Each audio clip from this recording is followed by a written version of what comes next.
I'm Wendy McClure, Senior Editor at Albert Whitman & Company, and all of us here are excited to bring you Guantanamo Boy by Anna Perera, which is the first book in our young adult line. This is a book that inspires questions about right and wrong, truth and justice, and other important issues. Recently, a group of students from DePaul University's School of Education, as well as some Chicago Public School students, met to discuss Guantanamo Boy, and here's part of their conversation.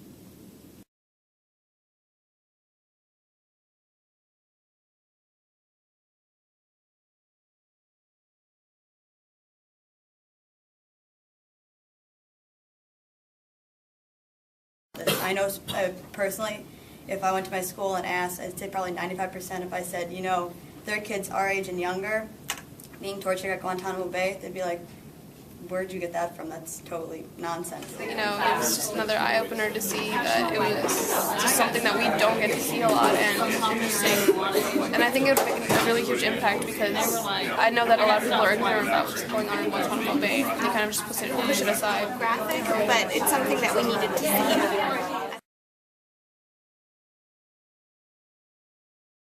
Making Khalid so accessible because before obviously he goes to Pakistan and gets taken, he is a really relatable kid who's just playing with his mates. He likes sports, he likes a girl, or, you know, trash talking each other a little bit. Like he's a really normal kid until all this happens. So it kind of supports the reader through that and is just bam, put you in one time. I think the author did a really great job of capturing, you know, how a high schooler thinks and would act, I guess, in a situation like this. Again, I wouldn't know, but that really made it, I think, a lot easier.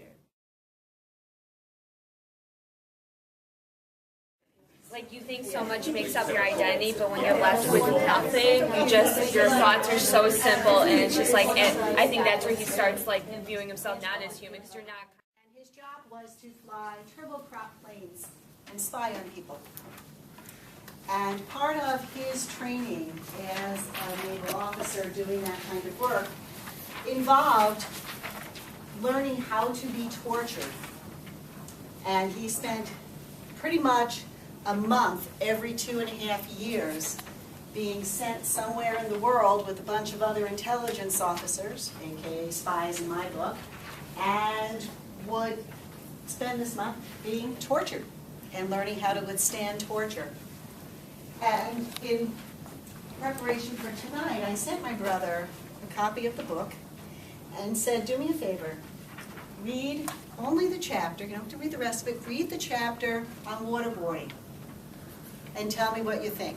Is it accurate? Because the first time I heard of waterboarding was years and years ago when my brother described it because he experienced it. And so I'd like you to read the first line of my brother's email. Somebody want to read it out loud? I felt like I was back on the board all over again.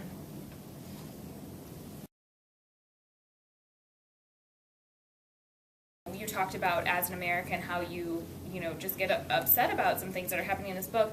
I think there are redeeming qualities. There are, from the American perspective, that is, like, there are guards that she clearly portrays them as not enjoying what they're doing, as, like you said, following orders of the one guard who actually gave him chocolate, who taught him how to, like, stay focused, to be there. The book isn't about attacking the U.S. government. It's attacking methods for extracting information. Sentiments about the book, but because the history is still being written, you have people that are involved in the history. We're in that moment right now. And I think it's a great tool to show them, like, this is where we are, and how are you, as the person who's living it and living in this life post 9/11, going to change that after you've had all these experiences of history and these experiences of the past to learn from. What is going to be different? What are you going to do to make this a different situation? Thanks for watching this discussion. We think teens deserve books that challenge them, and Guantanamo Boy does just that. We welcome you to Albert Whitman Teen, and thanks again.